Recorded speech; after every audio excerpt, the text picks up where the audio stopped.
袁冰妍采访看点十足，祝清好剧组趣事不断，脱单大法太撩人。袁冰妍在采访中大方透露脱单大法，单身的小伙伴们还不赶快来听课？不得不说，粉丝们真的是太幸福了，即便是采访，自己的偶像都没忘记给他们谋福利，这样的偶像去哪里找啊？不过不得不说，自从祝清好播出以后，袁冰妍的热度那是蹭的往上涨啊，采访也是一个接一个。当然，提到最多的还是祝清好了。接下来小编就带大家去看一下袁冰妍在剧组的那些事吧。首先就是咱们刚开始说的那个问题了，袁冰妍提到的脱单大法到底是什么？在采访中，袁冰妍说其实自己和刘玲并没有什么相同之处，比如傲娇和嚣张跋扈，当然其中最明显的还是刘玲的那些追男生的套路，自己平常就不会这样子做。大家也知道，袁冰妍平常也会看网友们一些弹幕，有一个让她印象很深刻，那就是但凡学着刘玲一半，我们怎么可能单身呢？不得不说，网友们的评论真的太绝了，虽然有些玩笑的意思在，但还真有点道理在里面。就连祝清好的制片人都会拿这话告诫他们。不过袁冰妍的话也是真的很实诚了，虽然这话听着不错，但奈何袁冰妍真的学不会这些啊，不然她也不会到现在还是单身了。你们说是不是这个道理呢？但你还别说，刘玲这追夫大法还真不是一般人能学得会的。就比如说勇敢，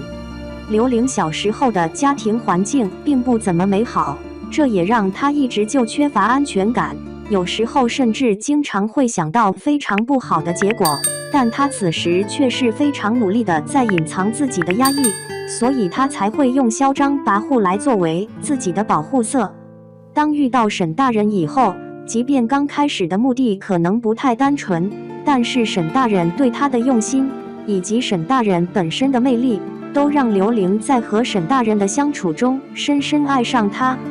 为了沈大人，他可以做出很多方面的付出，哪怕沈大人一直在拒绝他，他也会坚持到底，因为他坚信这是自己内心的想法，因为他坚信沈大人就是他生命里的救赎。其实用袁冰妍的话来说，就是刘玲的脸皮可能比较厚，所以能在很多沈大人多次拒绝他以后，他也依旧能黏在沈大人身边。不过幸运的是，刘玲和沈大人是双向奔赴的爱情，他俩在很小的时候就已经见过了，但长大后的刘玲却忘了，所以只有沈燕一个人陷在从前的回忆里。虽然沈大人可以看出刘玲对他的心意，但他还是控制不住的沦陷了，甚至可以说他和刘玲之间的进展有很大一部分因素都是因为沈燕，因为他总是在不经意间就推动了刘玲对他的心意。刘玲一直没有放弃追逐沈燕，沈燕也从来都没有放弃过他，他在乎的永远只是刘玲真正的心意。所以即便他和刘玲说再狠的话，他也依旧会回过头去找刘玲，他是刘玲生命里的那束光，刘玲对他的意义又何尝不是如此呢？所以说，刘玲和沈燕才是真正的双向奔赴，这也是袁冰妍个人所追崇的爱情观。袁冰妍之前还在弹幕上看到这样一条评论，网友说刘玲你很敢，这句话让他的印象非常深刻，毕竟刘玲表现出来的样子的确如此，很敢女神名不虚传。还有一个是刘玲你是我的神，不得不说，这句话简直说出了袁冰妍的心声，因为在他心里，刘玲的确是他的神，即便面对那么糟糕的家庭环境，即便自己的心态随时随地都要爆炸，甚至多次产生过不好的念头，但他的三观依旧很正，爱恨分明，知道自己要什么和不要什么，也会为了自己和喜欢的人付出一切，哪怕自己并不愿意。再加上刘玲的那些花式追夫套路，也难怪袁冰妍会把刘玲当作自己的神了。至于网友说的另一个让袁冰妍印象深刻的弹幕，刘玲你给我出教程，似乎也不难理解了。至于袁冰言说刘玲的那些套路也只能撩拨得动沈大人，小编深以为然，毕竟刘玲有些操作，一般人还真接受不来。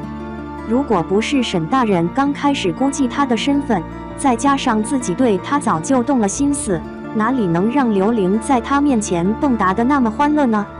还有他对于网友想做刘玲的梦女的解读，所以主持人马上就问他如何才能成为安陵的女人。对于这个问题，小明也蒙圈了，因为他也不知道，毕竟刘玲的套路都是用来追爱的，所以主持人的问题着实有些超纲。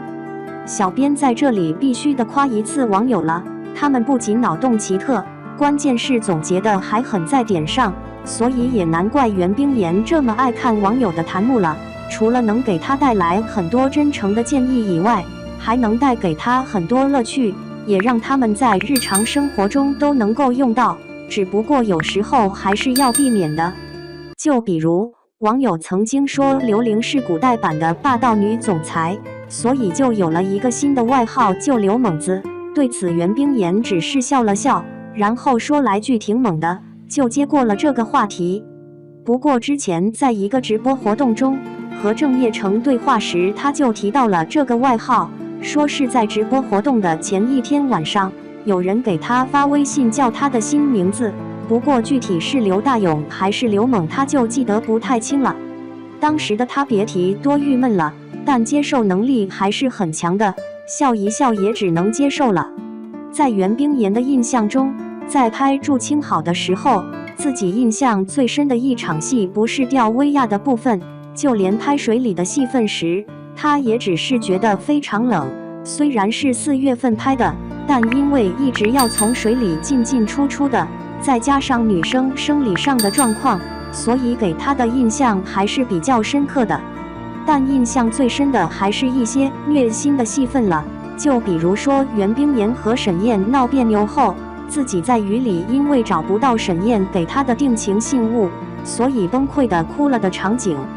不过也可以理解，毕竟虐心和悲伤的故事总是会让人印象深刻，这也是人之常情。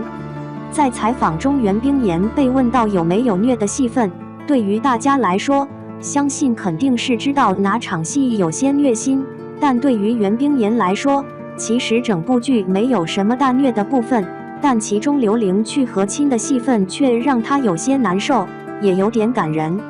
刘玲答应去和亲，可以说有国家的这方面因素，但更多的还是自己的无可奈何，因为担心沈燕，也担心自己的外公，所以只能放弃自己一生的幸福去和亲。对于袁冰言来说，这部分让他觉得难受的点还是在于沈燕的态度。仔细追剧的朋友都知道，这部剧的名字祝清好其实是来自沈大人和刘玲放花灯时写的心愿，他希望他一生无忧，得到的不会再失去。